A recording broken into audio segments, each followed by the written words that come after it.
What's up? Good afternoon, good evening. What a wonderful, wonderful weekend of sports we had, man. And man, it has been it's been a joy. It's been a joy to see what's going on in college football. We're gonna talk about that tonight. I'm gonna make some people upset. That's okay. And we got some Major League Baseball. We can talk about NFL and all that good stuff, man. Welcome to the show tonight.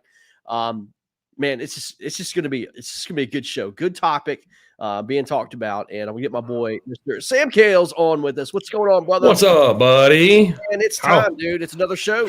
Yeah. How was your Thanksgiving weekend? It was good, man. I didn't eat as much as I thought. Actually, I just started a workout program, man, trying to get back slim, man, for next year and trying to look good, man. So trying to watch what I'm eating, man.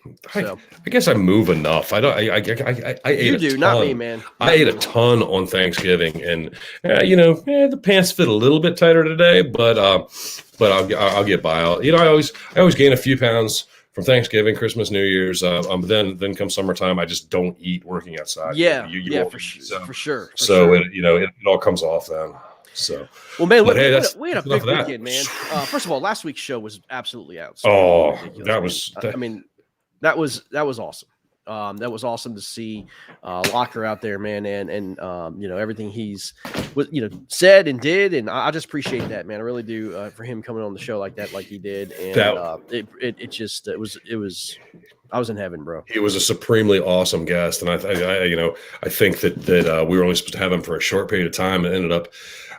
I swear it was 40 minutes. And just an amazing storyteller. It was such a blast getting to listen to him. Yeah, man, for sure. Well, man, let's get right into it, man. Dude, we had a big weekend in college football, man. And yes, amazing. And I'll tell you, man, there's a lot of discussion here, and I wrote on my Facebook and had a little discussion about my Facebook post about we're going to talk about the SEC. And we're going to talk about Alabama in specific, okay?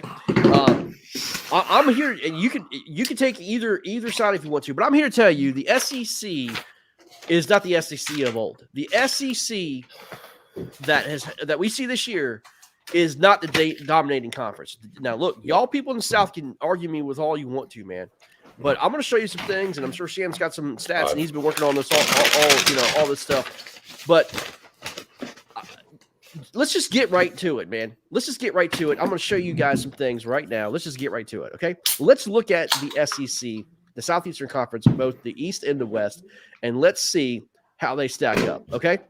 Here's Georgia, obviously, number one team in the country. I don't think there's any debate about that, right? One thing I unfortunately wanted to get to do today, but didn't get around to doing it, was go and average the number of points Georgia allowed for week to week. Another shutout, a hapless Georgia Tech team, but it was expected. I didn't expect them to shut them out again. But I think the most they gave up in any week this year was 17 points. Right.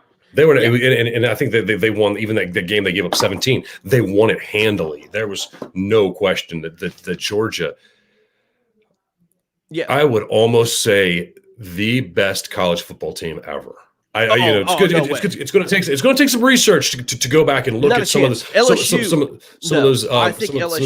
There's Miami's of the 90s and Nebraska in the 80s. That's blasphemy.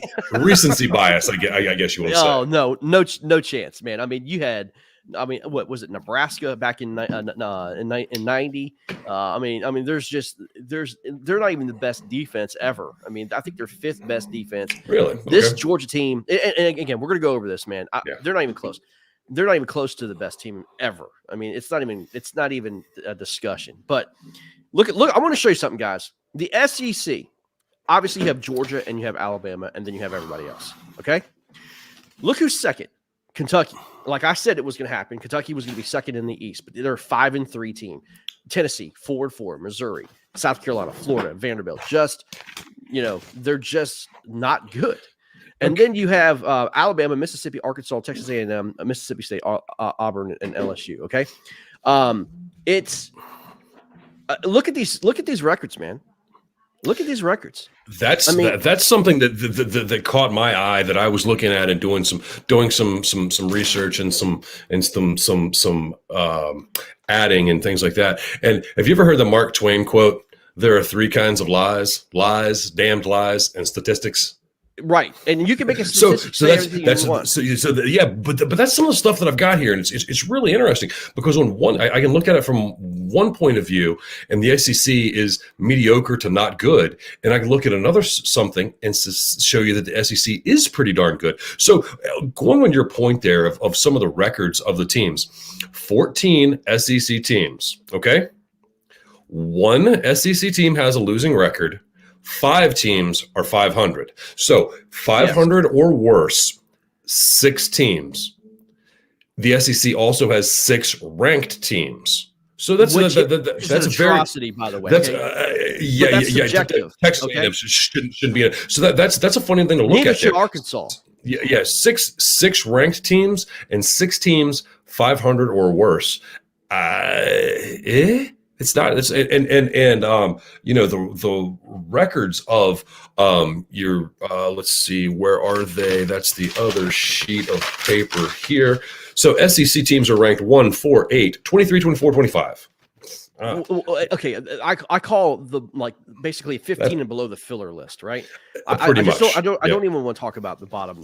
Okay, like that because that's so subjective. It's just ridiculous. Let me throw some more math at you. If you take the ranking of each team, okay, so the SEC 1, 4, 8, 23, 24, and 25, and if you average those out, that is an average ranking of 14.16. I don't know that this means anything, but I think it's a funny thing to look at. So if I do that for every conference ranked, or every conference that has a team ranked in the top 25, your number one conference then becomes the independents. Well, yeah, because there's less numbers to average over. Okay, there are, and that's just a matter of math, right? And then the second ranked team or conference would be the Big Ten. Okay, so stop right there. Okay, sure. Here's what I want to show. Now let's look at the Big Ten right now, guys.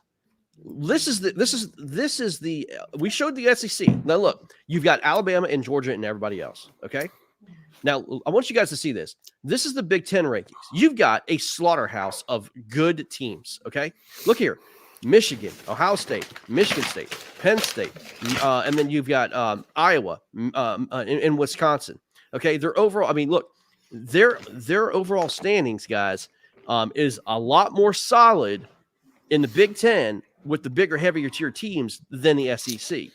I would venture to say that the Big Ten has the upper advantage in terms of quality teams than the SEC. Now, I'm not saying that. Look, I'm not saying that they're better.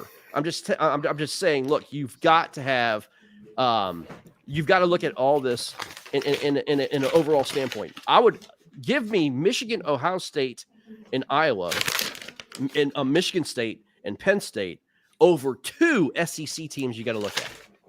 Yeah, so if I put some of that same formula that I used for the SEC to the Big Ten, 14 Big Ten teams, don't know how that happened, but well, that's for another day. So you have 5 Big Ten teams with a losing record and 1 team at 500. So you have the same number of 6 teams that are 500 or worse.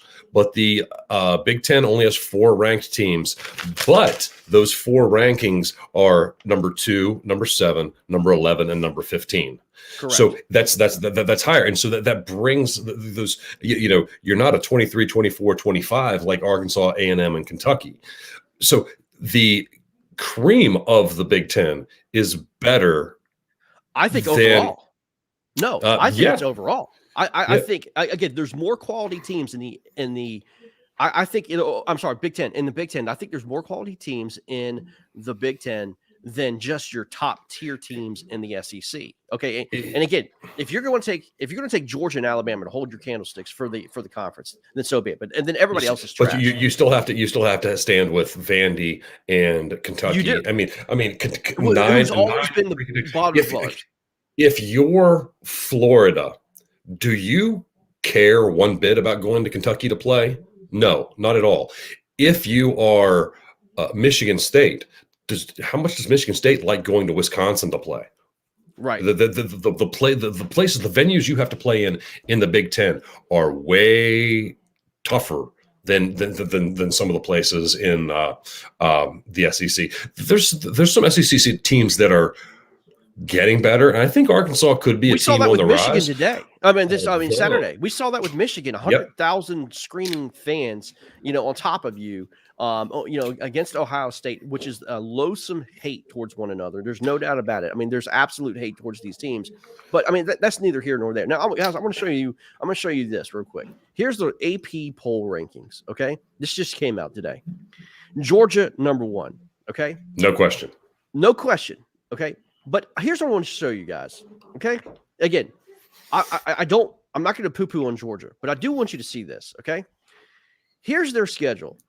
Okay, this is their schedule this year. Sam, look at this schedule. Tell me. Let me find where I put my schedules at. Okay, I've got that right here, and I've got something. I've got something there that you're gonna. So Georgia's ranked wins. They beat a number 3, a number 8. They won at number 18, and they beat number 11. Correct. And they should beat a number 4 ranked team. Correct. Now, tell me who the top offense is out of this whole list here. Who do you think their top offense was? Let's see. The best offense that they faced there. I think Kentucky had a pretty good offense. I think it's Tennessee. I think it's Tennessee. Tennessee scored the most against them. That was the most that they gave up. Yeah. Correct. Okay. But again, unequivocally, we think Georgia's the best team. Okay. But again, but if you look at that schedule as a whole, Georgia, I mean, take it out Vanderbilt. I mean, SEC is always going to have these little filler games and stuff like that, which is fine. But, again, I'm not doubting what Georgia's doing, but let's just say this. If your best offense that you faced all year was Tennessee, they're not the best team, like compared to other teams in the future. That's what you were saying earlier about these watered down conferences, and piggybacking on the watered down conference. How about Riley from Oklahoma leaving to go to? We're going to talk about all that. So they go out and think they're stealing this amazing Oklahoma team and a mediocre Texas team. You had to take them both. You want the recognition of that game, but it's not looking like this Oklahoma Texas steal is going to be all that anymore. Okay, so my thing is, I posted that if Alabama beats Georgia, okay, in the SEC championship. Now look, we've already looked at Georgia's schedule. Now we're going to look at Alabama. Okay. And this is the debate topic. If Alabama beats Georgia, does Alabama deserve a spot in the playoffs? Okay. And everybody says, you got to have the SEC champion in. Do you? And that's my point here. I want to see it. Pull up Alabama's now here's Alabama's schedule. Here you go. Okay. Now this is almost laughable. Okay. This is almost laughable, but this is Alabama every year. Okay. They go to Miami, which Miami is, we found out, not a great team. Right. Okay. Now we anticipated this to be, they were 14th ranked at the time, Sam. Yep. We expected to be a much better team. They're not. And they blew out Miami. Mercer, enough said. Look, they let Mercer score 14 points. That in itself is a joke. If Georgia would have played Mercer, I think Mercer would have been negative 20 points. Exactly. To Florida, Georgia. Okay. They were 11th ranked at the time. They squeaked by Florida. Yep. Okay. Southern Mississippi. Now they dominated like they should, but again, 14 points against Southern Mississippi. If Nick Saban, I'm thinking he chewed out his team after that. He was so mad. Yeah. Letting him score 14 points. Ole Miss, great team, great offense. Again, I think that's a good game that Alabama put in there versus Ole Miss versus a good Ole Miss team. Ole Miss is ranked number 8 in. I'm calling this the final ranking of the season. 100%. That's a good win. There's a good win. Now, obviously, they're lost at Texas A&M, 41-38. They gave up 38. They gave up 41 points on their star defense to an unranked team, and that Texas A&M team ended the season with, I think they're 4 losses, and they're number 24 in the country. There's no way they should beat them. 4 losses shouldn't get you in the top 25. Period. I agree wholeheartedly. And then they they took out their anger, of course, like they always do against Mississippi State. Again, Mississippi State, it's one of those bottom tier SEC schools that I don't think is all that great. Then obviously Tennessee, but look, that 52-24, by the way, was not indicative of the game. Okay. They blew the score up, there in the fourth quarter, but Tennessee had a game against Alabama during the game. So 52-24, they gave up 24 at home versus Tennessee. And then LSU, look, man, they only won by 6 points. Again, letting a mediocre LSU team.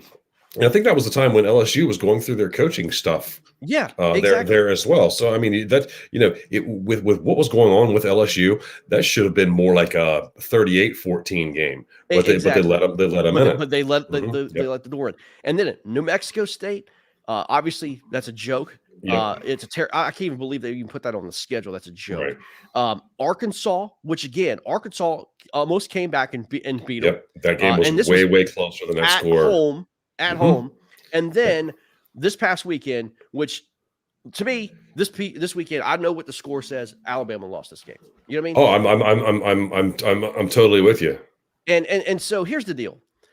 Now you've got a conundrum. Oh well, hold on. Let me give you one little caveat on that game. Alabama did what they had to do. They got the W. They should have played better against another unranked team. You had to come from behind. You had to win it.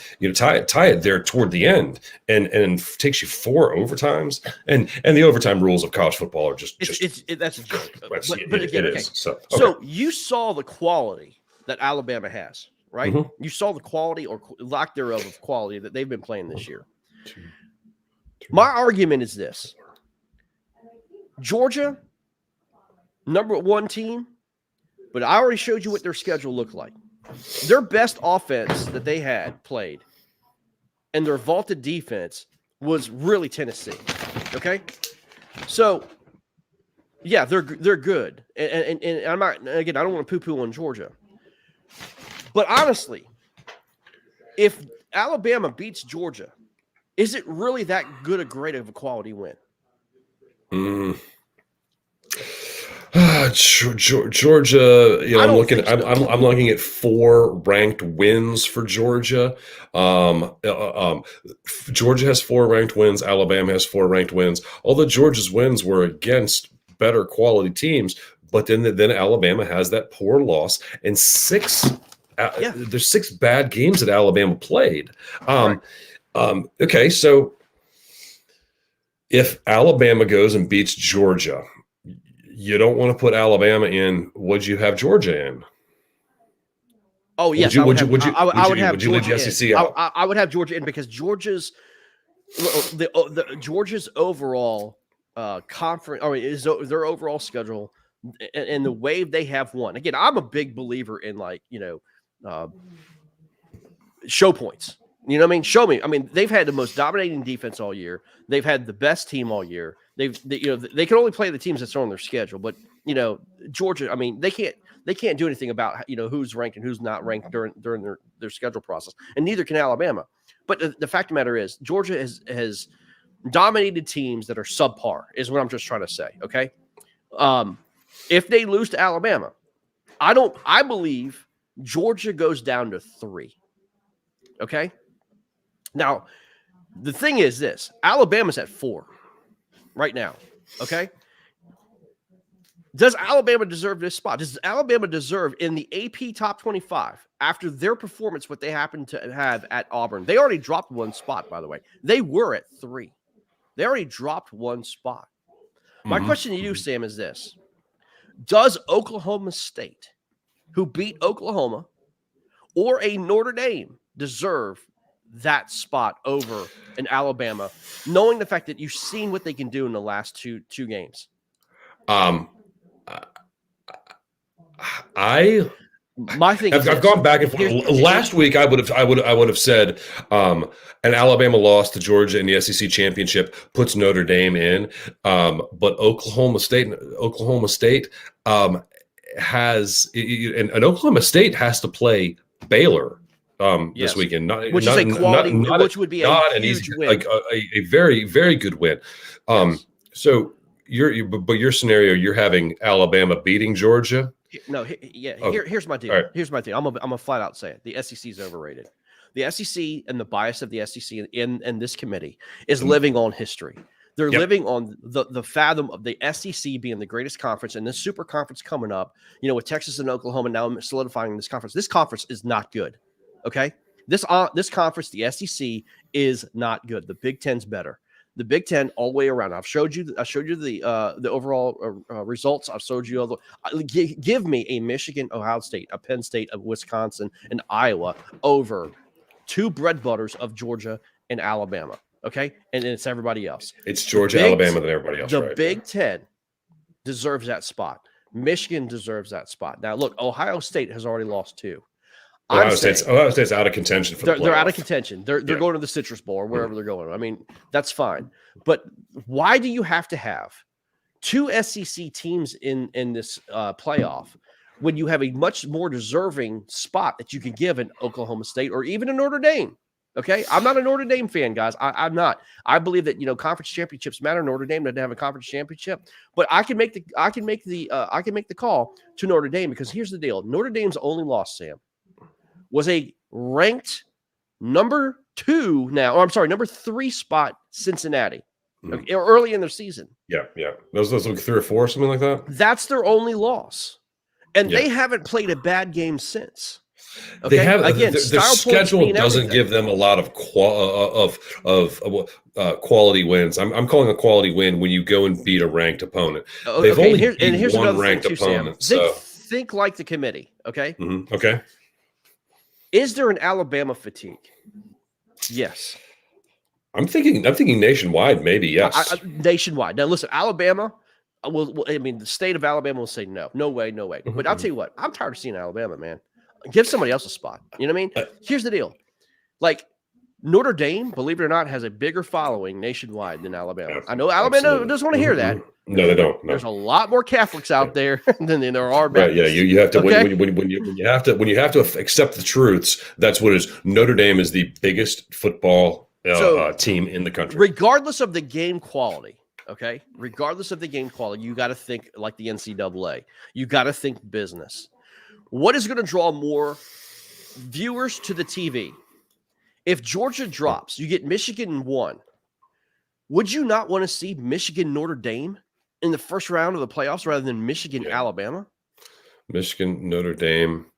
Okay, all right. I would love to see Michigan Notre Dame. Oh yes, give me Michigan Notre Dame on that week 1. Again, regionally, like think about it.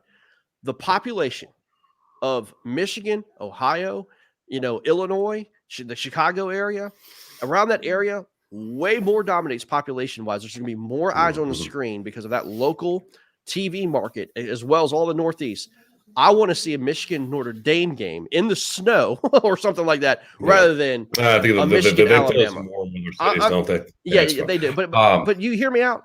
You hear me out? Yeah, I'm kind of with you. I'm not really on the Alabama bandwagon. I think I said this at the beginning of the season that I called the SEC overrated before week 1.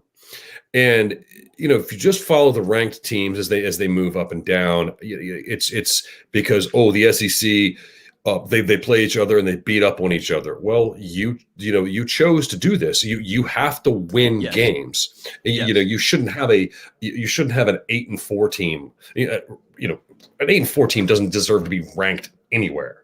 Yeah. I agree with you. And that's what I'm saying. This is the SEC bias. So just look at the bottom of the way too much. Way too much stack. And they're garbage. Like they're not great teams. But you have to your SEC champion, if it is Alabama, I think you have to put them in. I personally don't want to see it, but I think you have to put them in. That would be basically again, it's the SEC bias, right? It is, and Alabama wins, and you get 2 SEC teams in the conference. And my thinking on this, if you want to have a super conference and you want to have a conference championship game to get that money from your conference championship game, to qualify for the playoff, you must win your championship. So if they followed my rules, the loser of this game is out of the playoffs. I don't care who it is. That would be wonderful. Yeah, and again, because I mean, Alabama wins, and then the committee is definitely putting Georgia and Alabama in, and Georgia, who doesn't even win their conference at that point. Oh, they won the East. Whoop-de-doo. Exactly. Now, but you want to be that big. You want to try and take all the seats at the table. You got to win it, buddy. And you're right.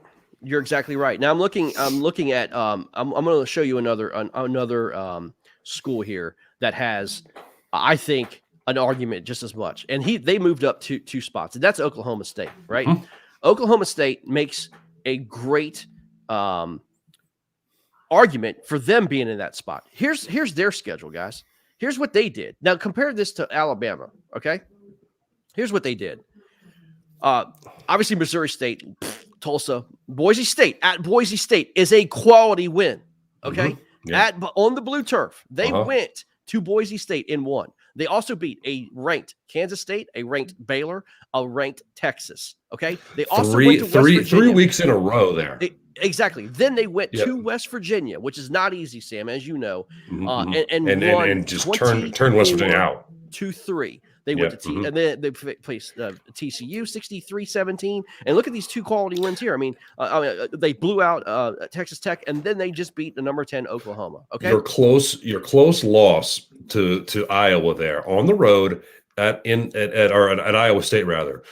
That's a close loss. Then you go and win 55-3, 24-3, 63-17, 23-0 before finally having to have a dogfight this week. 37 and then they got to play Baylor again. Okay, right, and then here comes Baylor, which would be their fourth ranked team that they play. So they've got the same. Actually, no, that would be their Oklahoma State win over Baylor, fifth ranked win. Yes, exactly, which would be in the same lines as the winner of Georgia, Alabama. The winner of Georgia, Alabama. The winner of Georgia, Alabama has 5 ranked wins. Oklahoma State has 5 ranked wins. Michigan, I'm going to leave Michigan in, and I'm putting Cincinnati in. You have to win your conference, and you have to have some quality wins, or just go straight up undefeated, because we know the committee has it out does not like Cincinnati, doesn't want one of those teams. Right.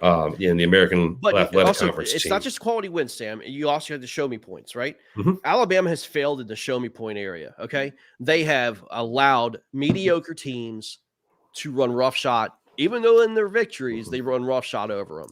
Yep. An Arkansas team, an Auburn team, and and then the list goes on and on. They have not put together, which I believe is a playoff contending season. Now, again, this all might not be for naught, man. I think Alabama.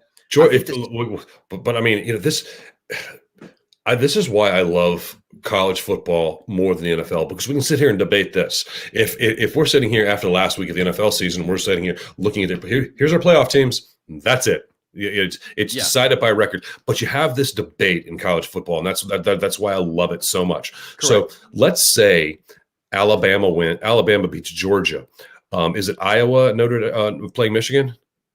It's Iowa, Michigan. Iowa, Michigan. Okay, so Iowa beats Michigan. Baylor beats Oklahoma State. I mean, all these things can happen.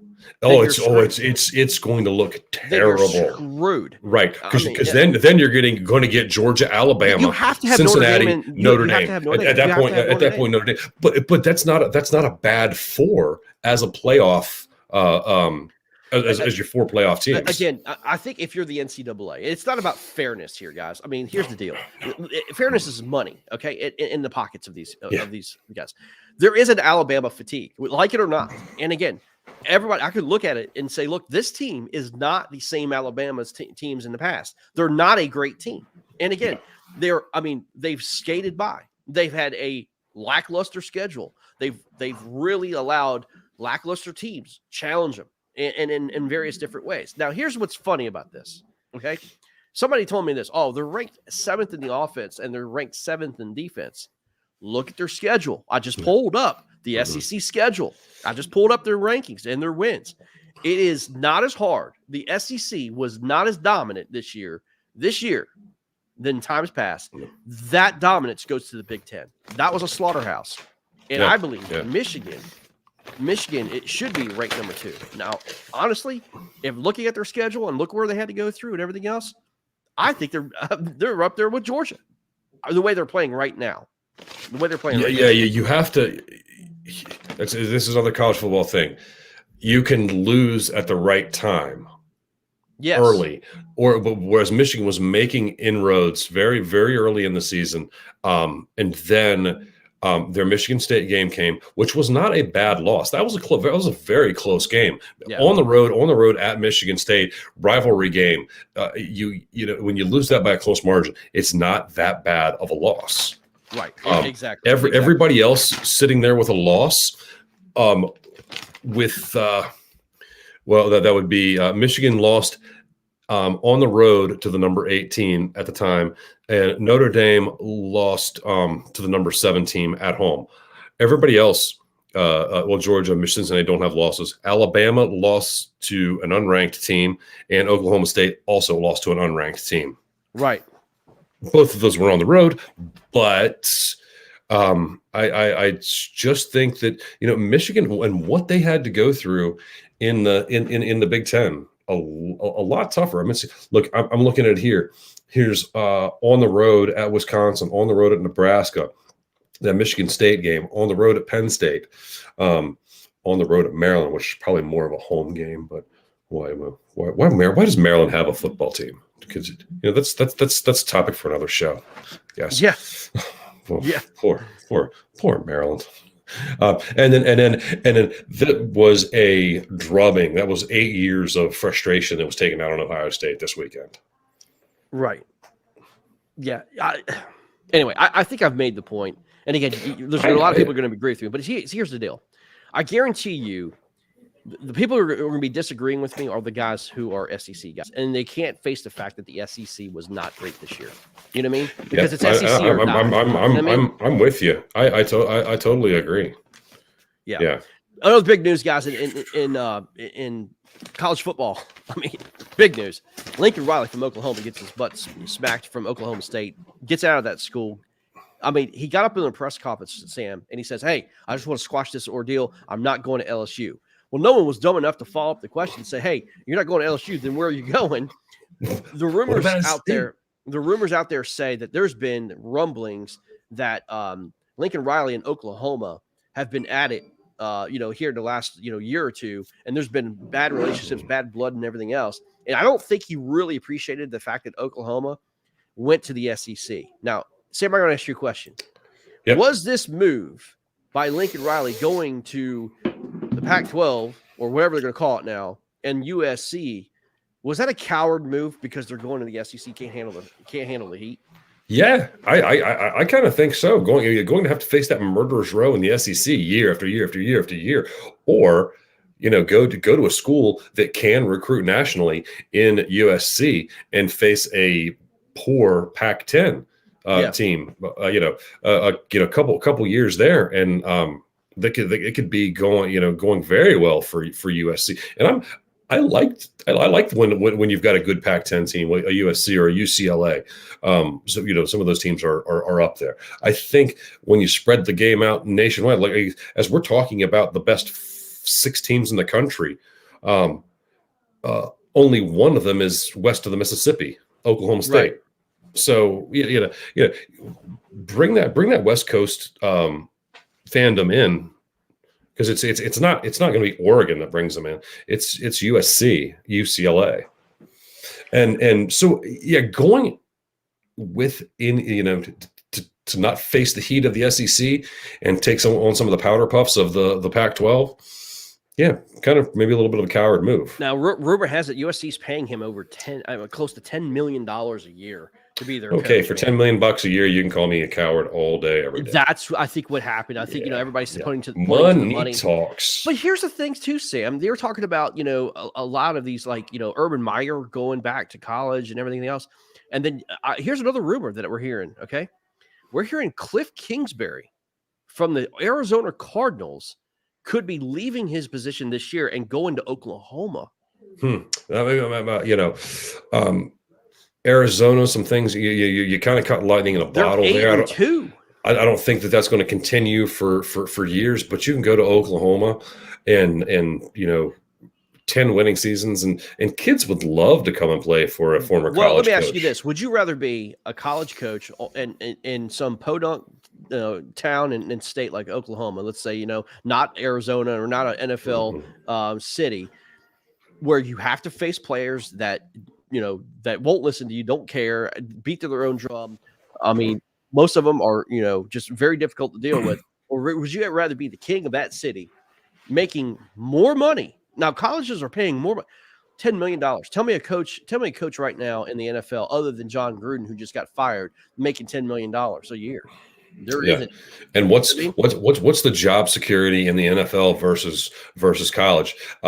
Kingsbury goes to Oklahoma, and say he goes 8-4 in his third year.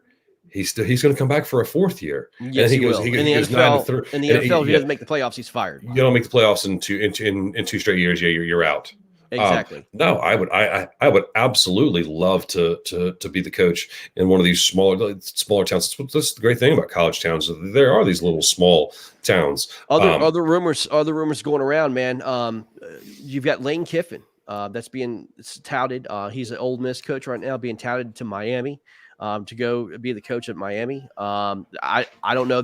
Miami doesn't even have an AD yet still. So it's hard to tell if he takes that job. Lane Kiffin getting out of the SEC, going to the ACC, which again is going to be a garbage conference. Does he really want to do that? I don't know. Yeah, it is a bad conference. It's going to stay a bad conference. It's been a bad conference, except for Clemson having a couple years. They caught lightning in a bottle. But the SEC, the ACC is not going to improve. Yeah. So here's another instance of somebody. Let me get away from that big powerhouse conference and go into a conference to a school where I can get great players. Everybody would love to come to play in Miami, and so they come to Miami. And you're playing in a lesser conference, and in a couple of years they could be sitting up there ready to compete for a national title. Another rumor going out right now, man, is Brian Kelly, the coach of the Notre Dame Fighting Irish, maybe taking a position at LSU. What do you think about that? I like it. I'd pass if it was me. I think he's got good things going in Notre Dame, and Notre Dame is that place where you can be, you go 10-2 every year. They're going to build a statue of you. But I disagree because just this year, I disagree with that. Notre Dame is at a disadvantage this year, and because of the fact that they don't have a power conference championship. Okay, Brian Kelly can make the playoffs. I would say probably 50% of the time. Well, if they're expand the playoffs to 8 or 12 teams, LSU should be in that in those playoffs. Okay, Notre Dame is being held out of the playoffs because they don't have a conference championship. Now they could be undefeated. I don't think still the committee would put them in. I think being at Notre Dame right now is a disadvantage rather than going to LSU and creating a great program there would be much more, I think, luxurious and be able to make the playoffs and be the king of the castle, so to speak. I disagree. I'd rather be the Notre Dame coach because then as the other two schools I've mentioned, USC and Miami, you want to go play at a top tier school. Notre Dame is a higher tier of a school than LSU.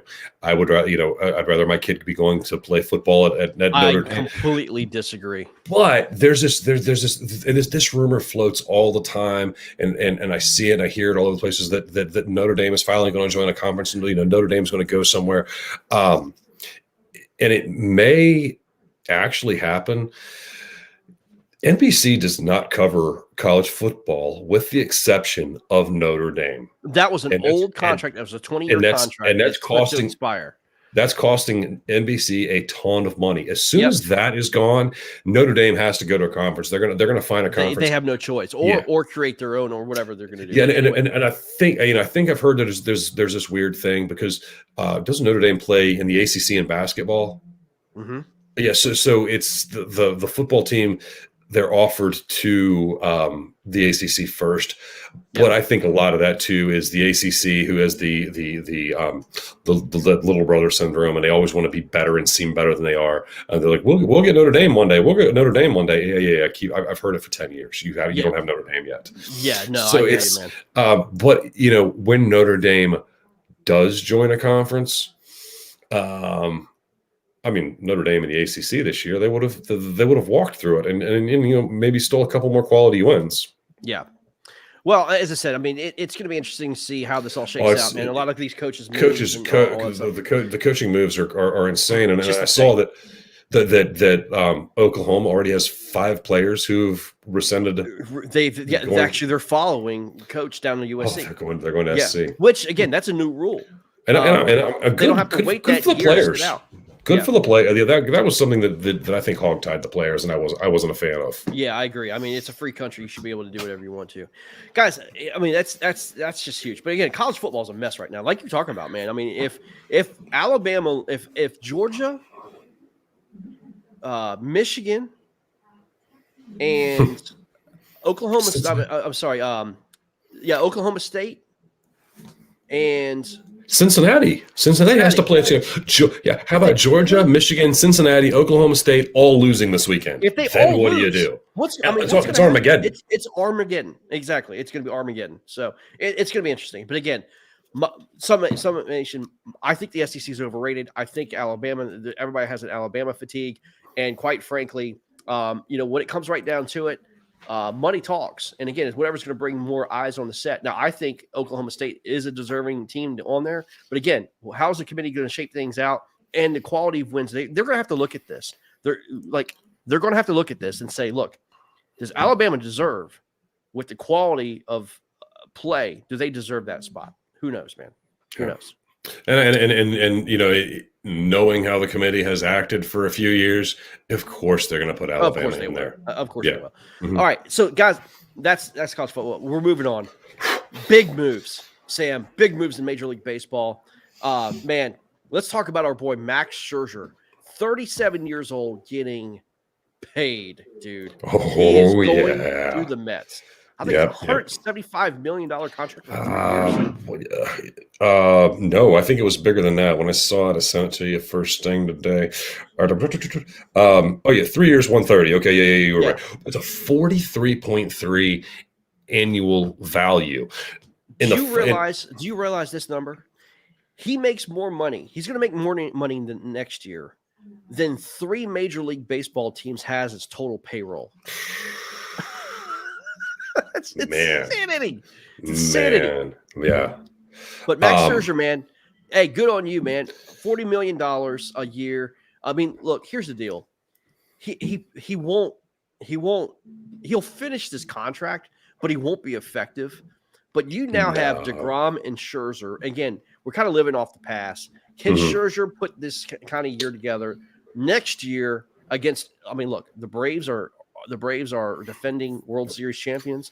The Nationals are an up-and-coming farm team that's trying to get everything back in order. You've got the Phillies, obviously just have the MVP with Bryce Harper. And then you've got, the Marlins, which, again, they're hit or miss, man. The Marlins can beat you one day, and then they can absolutely get blown out the next. Yeah. They're just like that kind of team. But I'm telling you, Scherzer's back in the NL East, and I don't know if Scherzer was the right pick, man, for the Mets. I think that was a stretch for that kind of money. I think it was a big stretch. I do too. He's had some great years in these last few years, and I think it was Cy Young contention this year. So I mean, he's not bad, but you're talking at the last year of this, he's going to be a 40-year-old. How many 40-year-olds win 12 games or 50? I mean, you're counting on him to go out there and give you 15 plus wins I was listening a year. And I'm sorry, this National League East is going to be rough because the Phillies are not going to lay down. They're going to find somebody. The Braves are only going to get better. The Braves are going to get better. They had a lot of injuries and they still won the World Series. Yeah, and the Nationals, I think there's the 22 isn't going to be the year for them, but they're going to be reloading for the year after that. I believe. Right, Carlos Correa. We talked about. We went to the Tigers. Man, the Tigers are loading up, dude. That's a big move for him. And then I just saw Seager. Seager went to the Rangers. Mm-hmm. Yeah, a big contract there for the Rangers, man. So Rangers look.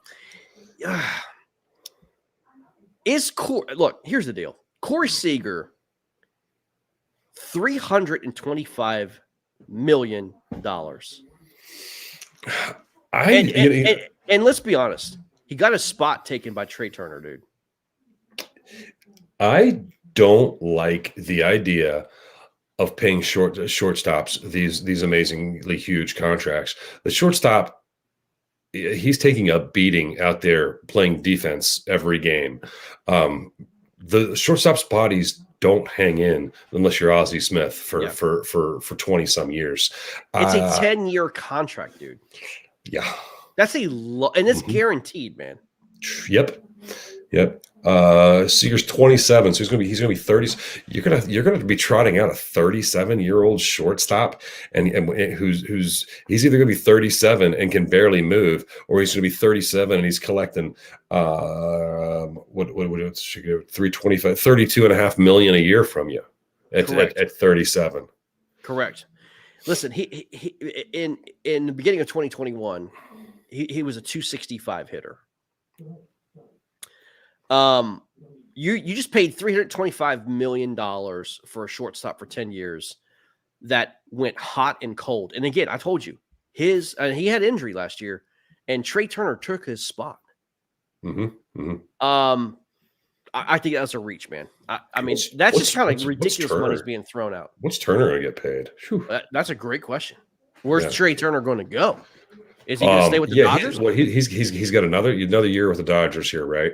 And then he's free agency. I mean, just the idea of going that many years on a shortstop, I don't like. And it's not like you can take a shortstop and when he gets up in years, you can move him and set him over at first base. He's not a first baseman at that point. Not like you can do with third basemen or some outfielders. That's right. We're just to make mention of this. Our Capitals, Sam, back in first place. Great win against Carolina the other night, man. Absolutely. Look, man, it was 2-0, and going into the third, he let Carolina come back 2-2, one in overtime, one in regulation, 4-2. But it was good. It was a good game, man. So they're on the heels of beating the Florida Panthers there as well. Yep, exactly. So they're playing really, really well. NFL guys, I mean, we're just kind of recap. Look, we go back to Thanksgiving. I told you guys this. Thanksgiving games. Now, the Dallas game was pretty interesting, but the Thanksgiving games all overall were just absolutely terrible. Can we please stop with the Detroit Lions and the Dallas Cowboys playing on Thanksgiving? Can we please stop? I'm kind of okay with playing the Cowboy or with Cowboys playing because you've had better Cowboys teams than you know in the last 20 years than you have had Detroit Lions teams. So you can get some good games with when Washington is playing Dallas or the Eagles, or even this year was because the Raiders. That's always going to be your marquee game of Thanksgiving Day. Whoever's playing Detroit is just like, all right, cool. Look, Detroit's playing, so you can still pay attention to cooking while this game's on. You can just listen a little bit. Look, man. I mean, as I said, it's a joke. Chicago squeaks it out at the last minute, man. Wins. I mean, I'm not excited about it. Matt Nagy still needs to go, man. He needs to get fired. He's terrible. He averages 16.2 points per game. He was right there on the average, man. They're terrible. I was saying as Chicago was lining up to take that kick, I said, I have complete faith that Chicago could miss this kick. Oh, me too. The game. All I can say is double doink, right? Yeah. And again, Buffalo then beats New Orleans. I mean, just smacks them around. I mean, New Orleans is hurt, so yeah. That looked like a better matchup 4 or 5 weeks ago. Notable wins, guys. I mean, we're flying through the NFL. I'll be honest with you, I was not impressed with the NFL lineup this week. Tampa does beat Indianapolis. It was a high scoring game, 38-31. Tom Brady's doing Tom Brady things. Close and Fournette 100 yards and 3 touchdowns, 17 carries for 100 yards. That's a pretty good day.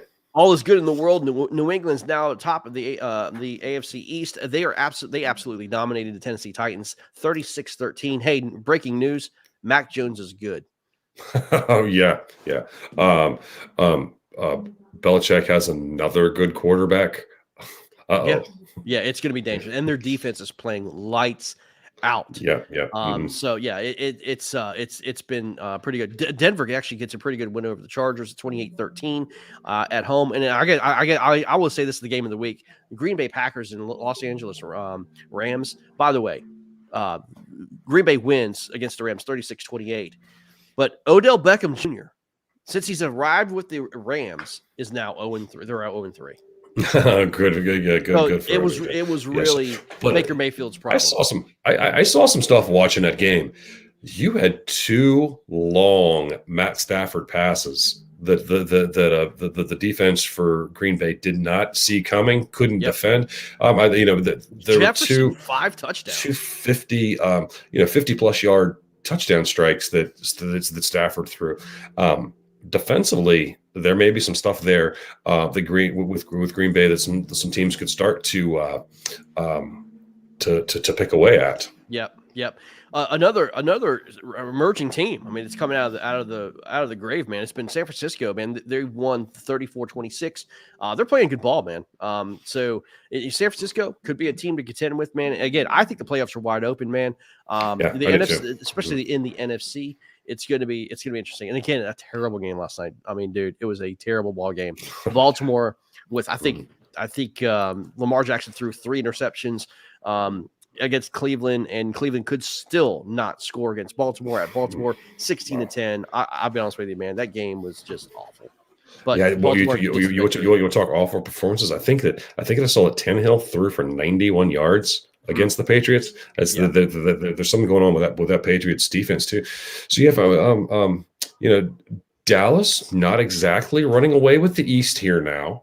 I mean, it's still a 2-game cushion over the Eagles, but there's some things could happen there.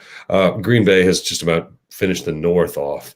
The NFC South. Man, it's kind of a bummer that the Saints got the injuries that they did, because I thought there was some nice things going on there. But the West is even 6, like San Francisco is 6-5 behind the 9-2 Arizona, but Arizona has not looked as amazing the last few weeks as they did the first 6-8 weeks. Yeah, as I said, and then you got the Washington football team tonight taking on Seattle, and right now I think it's a 0-0 score. You thought last night's game sucked? Watch this one. Yeah, Washington has the ball. Okay, Washington has the ball, and 36, and I think that it was just through a little short screen, and as the receiver approached the sticks, he went flying backwards 3 yards from a hit there. Yeah. So anyway, man, I mean, Washington doing their thing, man. But anyway, well, guys, that's it for tonight, man. Good show. Good talking about all this. We're right at an hour. Wow. Yeah, we're going. It's the first time we've been able to cut it in here in under an hour in a couple of weeks. Yeah. We've had a lot going on. We took it easy on the NFL here today too. I mean, it's just not a big fan. Not a big fan. We could have done it. Right now. It's we'll finish up college football. We get together next week. We should know who our 4 playoff teams are going to be for the college football, and then we should really be getting down into the nitty gritty of NFL season. Yep. The last handful of weeks. So, Sam, good show, man. It was great being here, man. I'm sure I'll be getting messages from these SEC fans, but that's okay. Yeah. Oh, Dark Sage, man. I saw your comment here, like when we first started talking our football. You're an Army, being an Army fan, and Army Navy. Man, if there's one game on the college football calendar to watch, it is Army Navy. It's just the pageantry and the history in those two teams and the way that going to be at Philadelphia again. I don't know. I haven't looked that far. And he's asking, do we think that Army can reverse the fortunes? Army beat Navy there last year, and I think Army beat Navy, and they will beat them again this year. And I think Army's going to take them again this year. Special memories from watching the game, man. It's just one of the great things of watching these guys. My most memorable was right after 9/11. Once the Army-Navy game after 9/11 was absolutely the most memorable, chilling game I could ever remember, man. And it was incredible. And another one, actually, I mean, just recency bias was when Trump was at the Army-Navy game and how that turned out, man, and how just that was crazy. Yeah, it's you want to hear people's opinions on Army-Navy. It's that I'll just sit there and I'll see that game and I'm like, you know what, these guys are going to be, here in just a matter of a few short months, off on the battlefield and off leading, different parts of our military. These are our future military leaders doing this right now. That I always just have such amazing respect. And when the final whistle blows, they know as much rivals as they are, that they're Americans and that their biggest fight is coming up, and they'll have each other's backs to win all those fights. So Dark Sage, man, that's our little take. Sorry we couldn't grab that one a little bit earlier, but So all right, Greg. All right, man. Like I said, man, we're out of here. Great being here with you. Yeah, man. I'll see you next week, buddy. See you next week, man. Take care.